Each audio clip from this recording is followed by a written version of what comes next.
Let's start with the big picture. We are standing on the very edge, the lip of full-scale war in the Middle East. At the beginning of the month, Israel attacked Iran's consulate in Syria, killing the country's senior soldier, Brigadier General Mohammad Reza Zahedi, and other Revolutionary Guard commanders. A fortnight later, Iran responded by launching ballistic missiles, cruise missiles, and drones at Israel, 300 weapons in all. Overnight, almost all of them were shot down by Israeli defences with British, French and American help.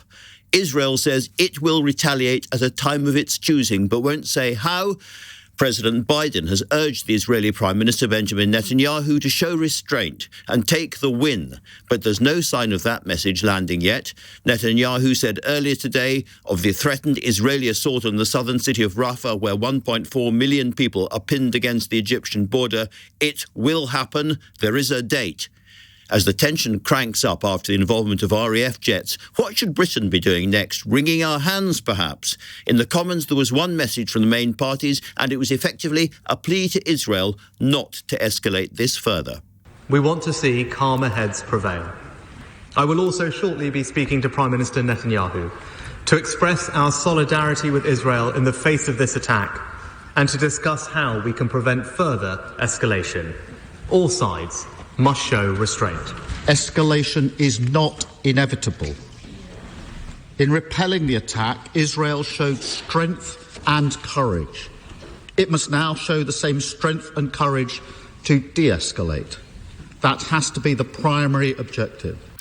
Israel has lent on the support of its Western allies, but there is palpable worry at Westminster about what its government now plans. Here's the Liberal Democrat leader, Sir Ed Davey. We support the action taken by the RAF to intercept Iranian drones as we stand up for Israel's security. Mr. Speaker, we also worry about what Prime Minister Netanyahu and his government will do next. The Prime Minister rightly says we must prevent further escalation. So does he agree that the best way to achieve that is to press all sides to agree to an immediate bilateral ceasefire in Gaza, to get the hostages home, to get the aid in, and put us on the path to a lasting peace for a two-state solution? Well, after what's happened in Gaza, it's reasonable to ask whether the British public would stand for the UK going further in support of Israel in a wider conflict with Iran, and whether British MPs would be given a binding vote on any new British military action. While we think about that, like the MPs who spoke this afternoon, all of us are wondering just what Israel will do next. You've been calling into LBC all day to give us your views. I'm a Northwest London Jewish individual. Saturday night, I was absolutely seething, saying Israel should go in. But with a calm head on my shoulders yesterday, I actually think Iran, the reason why they did it, in my view, it was to save face, because all of the Iranians were saying you've got to do something. About the Syrian attack. Exactly. And I think you're right. that any sort of escalation is a problem. Great Britain and America are saying to Israel, don't retaliate. There's an opportunity now for Israel to go back to the Iranians and say, look, our allies would like us not to retaliate. We think differently. However, use your influence. Get Hamas to give us back the hostages, and then we will follow the line with our allies and not take this any further. The thing is, if the UK embassy had been attacked, I think the headlines would have been act of war, and we would have responded. So we can't have our cake and eat it, as it were. We can't just go around bombing and doing what we want, and we give a carte blanche to Israel to do whatever they want and expect no repercussions. I want to know what you think as well, of course. What should Israel do in response to Iran's attack last night? What should we do to avoid escalation? Text me on 84850 or email mar@lbc.co.uk. And now, to react to all these events, I'm joined in the studio by Israel's ambassador in London, Tzipi Hotovely. Tzipi, very nice to see you. Ambassador, Andrew. Very nice to see you. There are reports from Israel this evening that retaliation is now, in the words of a government official there, imminent. So let's start, first of all, with how dramatic was Saturday night. Saturday night was a moment that Israel didn't experience for years, because for the first time since the first Gulf War, Israel was attacked from another sovereign country, not from a terror organization, not from Iran's proxy, but directly from Iran with 300 weapons. I mean, those drones, those missiles, we're talking about ballistic missiles, can kill, could if they would have achieved what they wanted. They were all thankfully shot out of the sky. But this happened after Israel. This happened after Israel had attacked the Iranian consulate in Damascus, which by many states is an act of war itself. You said two things that I would like to correct because they're not true. First of all, Israel never took responsibility on this. The second thing I think is more important. It wasn't on a consulate. It was a building next to the Iranian consulate. It wasn't part of a diplomatic area, and it was, as you know, a terrorist. It was part of the Revolutionary Guards, the person who was targeted. I'm sorry to jump back in again, but if you know exactly where which building was targeted, are you really saying that Israel were not responsible? Your intelligence knows that. The American intelligence knows that, because we all have a very good intelligence. So with all the respect, this is not the way to share the story. The story, indeed, is the fact Iran's been a massive threat on the Western civilization. Your country knows it. This is why your Royal Air Force was part of it. This is why the Americans were part of this amazing coalition. This is my time to say thank you for this partnership. And I think the fact that Iran failed doesn't mean it doesn't have the intentions. It doesn't mean it didn't prevail its real face to destroy Israel and to destroy more countries. Your country was under a threat. The head of MI5 said it clearly last year. He said, we are under a threat. Individuals on the British soil are under Iranian threat. So are you this is a threat to the Iran? UK as well.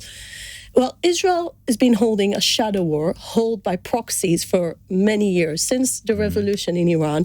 So it's over 40 years of ongoing war that Iran declared on Israel. Israel is a peace-loving country, so we don't want to have war with anyone, but we do need to protect our people. So just imagine if this type of massive attack, and it was your foreign secretary saying this morning that this type of aggressive attack, this is something unprecedented. It is unprecedented. That's why I was asking whether you consider yourselves if London at war. was under this type of attack, if the UK was, the holy sites in Israel, you could see the Al-Aqsa Mosque with all those ballistic rockets flying over. So those type of things are not type of things that a country can just stand still, do nothing about. So coming back to my original question, is a retaliation by Israel now, in the words of an Israeli official, imminent? So just like you, I follow the news coming from Israel. It's the war cabinet that will decide in the coming few hours about any type of response. I want to tell you, we don't work here for any revenge. I think it's not the game. The game here is deterrence. No one wants its country to be attacked with missiles, with drones, the same drones hurting Ukraine, with the same Iranian drones. So we need to make sure our country won't be paralyzed. The country was paralyzed Saturday night. You could see no schools. People were sleeping in bomb shelters. This is not the way of a modern country to function. So if we want Israel to function, we must make sure this type of threat won't exist. So does that mean, I'm sorry to jump in, but does that mean that the retaliation will involve targeting the sites where these drones and these missiles came from? I'm not sitting on the maps. I'm not part of the war cabinet, as you know. So I think you should ask me questions of a diplomat. But you're well informed, I know, and they were meeting this afternoon. But the thing is, first of all, some things I really don't know, and this is really for the leaders to make the decisions, and also with the military programs. But I do think that as a diplomat, this is a moment, this coalition we've seen was so impressive with America, with the UK, with moderate Arab countries. This type of coalition then against the radical forces in the region, this type of coalition I want to see also operating on a diplomatic level. And when we speak about deterrence, you can deter Iran by, for instance, prescription of the IRGC. The Iranian Revolutionary Guards That's what you would like to see, I know that. Operating as a terror organization. But I'm sorry, Ambassador, to jump in. I'm sorry to jump in, but a coalition functions well when everybody listens to everybody else in the coalition. And you'll have heard the Prime Minister here, you'll have heard the opposition leader, the leader of the Liberal Democrats, and many, many MPs in the House of Commons today pleading with Israel to show restraint. Is Israel listening to that plea? I think we're listening very carefully to our friends and our allies, and we're definitely not into escalating anything. But one thing Britain knows more than any other country in the world, by not doing anything against aggressor, you also can create escalation. So if Iran knows that Israel is easy to target, maybe you'll be next. Maybe the UK will be next to show this type of performance. We've seen Saturday night of massive attack of drones. You've seen it in Ukraine. Why you think the Iranians, they won't hesitate to do it here as well? So we don't want to see that. So in order to do that, as I said again, we need to make sure there is another view of what Iran was up to, which is that they set off all these drones and these missiles from inside Iran, not by proxies, which meant they were flying for a very long time and they were relatively easy to bring down. If they'd really wanted to destroy Israel, they might have sent these rockets in from the Lebanon, from Hezbollah, or even possibly from the south as well. They have chosen, in a sense, in a way to make a point, to save face, in a way that has not brought both countries really to war. How would you respond to that thought? I don't think London would have been happy if missiles that are intent to kill would have hurt your military bases. Just, by making sure we have the right technology, and wonderful allies helped us to make sure Israel will be secure on Saturday night, doesn't mean the Iranians won't try again, and this time to hurt Israel. So we don't want to give them the chance to do it again. So I think part of it is to make sure they won't have the motivation to do it again. When President Biden and indeed David Cameron say to Israel, take the win, you are saying, no, that's not the right response. We are very happy for the fact the Iranians failed on Saturday night, but we cannot ignore the intentions of the enemy as well. If Iran's intentions, and we've seen that all over the last few years, and we see that in the Red Sea, by taking over British ships, by empowering. Think about Hamas, for instance. Where did they get all this amount of money to build this underground tunnel city that is now being used to hold our hostages? They did that from Iranian money, and part of it, and also weapons. Yeah. So they are basically training and creating those horrific terror attacks that are ready to hurt innocent people. I'm no defender of Iran at all, but like many people, I can see a situation where Israel responds in a very serious military way, retaliates in a very serious military way, and the Iranians have already said that they will retaliate again. And, bit by bit, we move into a full-scale war which drags the entire region into chaos and could threaten the very future of Israel. Israel has a zero interest to de-escalate. We want to de-escalate, we don't want to escalate, but we need to make sure that Iran won't feel like it's free to do whatever it wants in the region and keep on spreading terrorism in the region, and no one will respond. And I think why this coalition was so important and why the partnership with the UK is so important. And I truly believe that a better Middle East will be continuing the coalition work against Iran and not just letting Iran to go away with the horrible attack on Saturday. Ambassador, thank you very much indeed for coming into the studio and explaining all of that. Now, what we haven't talked about yet on the show is what's going on in Iran and what their options are as well. Dr. Kenneth Katzman is effectively the Iran guy in Washington. He's a specialist at the Congressional Research Center in D.C., and he was Congress Iran expert from 1991 to 2022. You may have heard him on the show before, and he's back with me now. Dr. Katzman, very good to see you there. Can you just, as it were, give us a sense of what you think is going on inside Tehran at the moment and what they believe their options are? Well, these guys got their head handed to them. So, I'm sorry to be blunt, but you fire 300 drones and missiles and you don't hit anything, you look pretty stupid. So I think Iran has suffered a dramatic setback, deserved setback. If Iran continues to agitate and destabilize and make problems, they're going to suffer more setbacks. And the United States of America has the capability of basically taking away Iran's entire military capability in 6 hours if we want to. So I would advise the Iranians to exercise a great deal of restraint. Now, what about the Israelis? Because after all the calls for restraint from Washington, from President Biden, and indeed from the UK Parliament this afternoon have been on Israel, saying to Benjamin Netanyahu, please show restraint, don't go full frontal against Iran right now.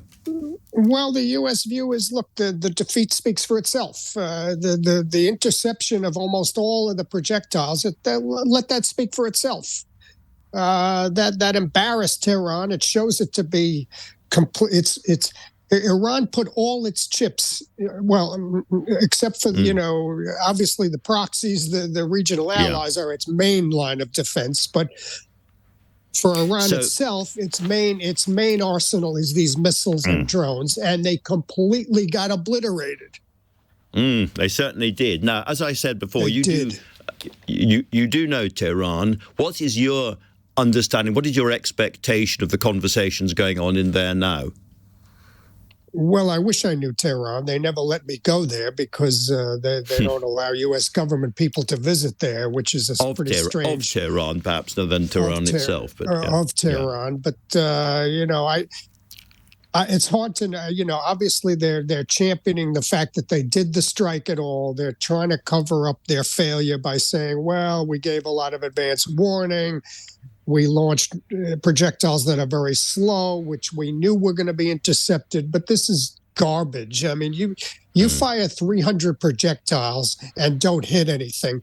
I would not want to be, Ali Hossein Salami, the RGC commander, and the RGC Air Force commander, Hajizadeh. I would not want to be these guys going in to brief the supreme leader about this attack. That they do not look good here. And what is the smart thing for Israel to do now, do you think?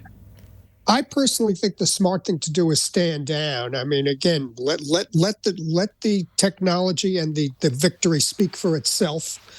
That speaks louder than another round of retaliation. Iran got the message from its defeat. Let it lay. To inflame this. What are they going to hit? The drone factory? I mean, the United States can hit that factory much better than Israel. Okay, Israel from 1,000 miles away has to overfly territory that may not allow it to overfly. I mean, I don't understand exactly what Israel's options are that clearly. I mean, I don't necessarily see an Israeli play here right now. Well, we'll find out very, very shortly whether they agree with that, Dr. Katzman. It's always a pleasure to talk to you. Thank you very much indeed for joining me this evening.